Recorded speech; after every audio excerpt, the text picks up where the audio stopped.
Hey guys, so my name is Seth Roberts. I'm making a video today regarding about the news that came out for NHL 19.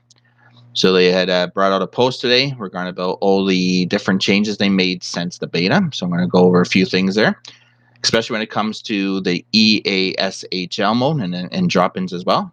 So I'm going to go over that in just a few seconds. But I'm going to give you a little bit of information about myself. So I play on the PlayStation. So my PlayStation network name is Undertaker9999. So for NHL 18, I am a top 10 goalie in the world for the top 100 career. And also, I'm in the top 400 for EASHL club points scored. So I know a few things about EASHL and winning. So, if we go back to NHL 18, especially during the beta, the great thing I loved about the beta is that the nets actually came off the pegs. I thought that was definitely a great feature. I just thought the nets kind of came off a little bit too easy during the beta. But during release, EA actually did a very good job of actually balancing that out. So the nets didn't come off as easy, but they still came off, which was still a nice feature to have. But of course, so the whiners came onto the EA forums and they all cried about it, said that they don't like how the nets come off. So of course, EA gave in to the whiners and they actually disabled the feature from even happening, so the nets can never come off. I thought that was a bad part on EA, and they shouldn't have caved in, but it happened, so we have to deal with it. And then when the game launched, we also had to deal with what we call desyncing and looping. So basically, what would happen is especially if your team scored a goal, all of a sudden the gameplay would jump back to the last face-off, and then you would lose your goal, and you'd also lose the time. So the time would go back to whatever it was during the last face-off. So we had to deal from the game release until about December 7th of 2018 or 2017, I should say. Sorry. So we had to deal with that.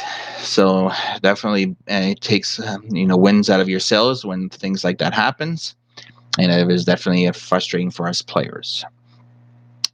And then we also had to deal with once in a while that in drop-ins and in club, you would finish a game, but unfortunately the game didn't count. Now, an easy way to tell if the game is going to count or not is at the end of the game, if your screen would go to the player progression screen, so like your CRs and all that things.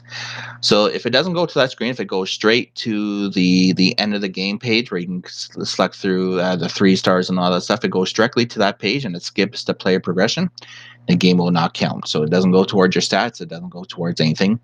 And that glitch also was happening in NHL 17 as well. So it was definitely the same glitch.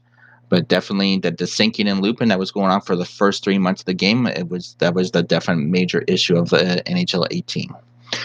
So now let's shift our focus over to NHL 19. So during the beta, we have the new World of Chell, and you have all the customizations for your player. You can have the different hats and jerseys and pants.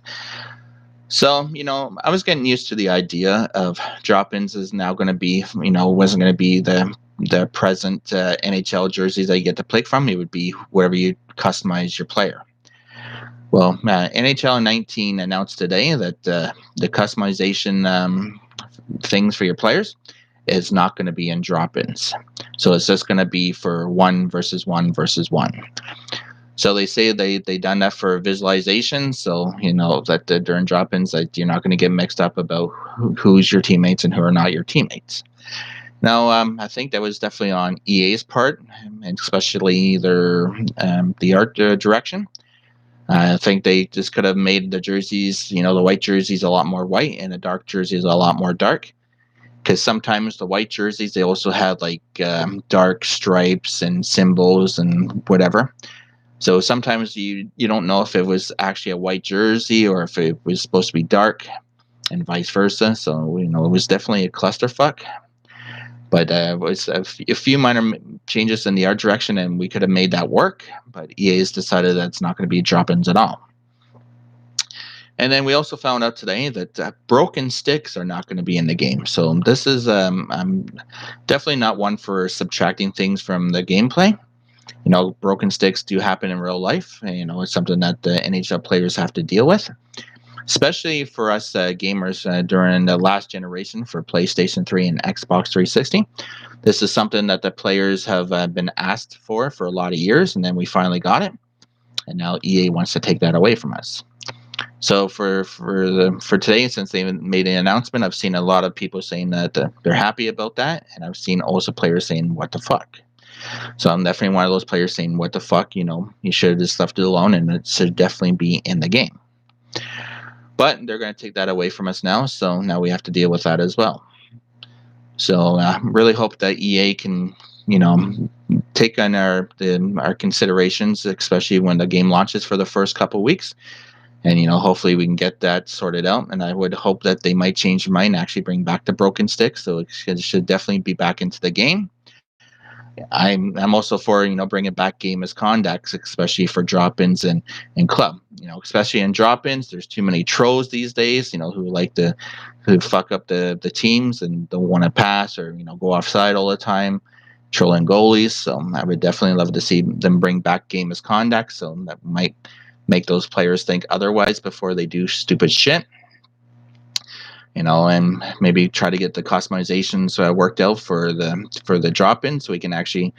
I think that there should be an option that you can either choose from customization. So if you want to wear your toques and your customized jerseys, or there should be also an option that if you want to just play drop-ins with like the regular jerseys, like the NHL jerseys, like we've had, that we currently have right now.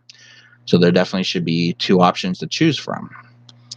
So, I wanted to go over that and, let the gamers know that this is what NHL 19 is doing. And we should definitely voice our opinions. And hopefully that they make a few changes. But hopefully we can get that done. And I hope to see you guys soon.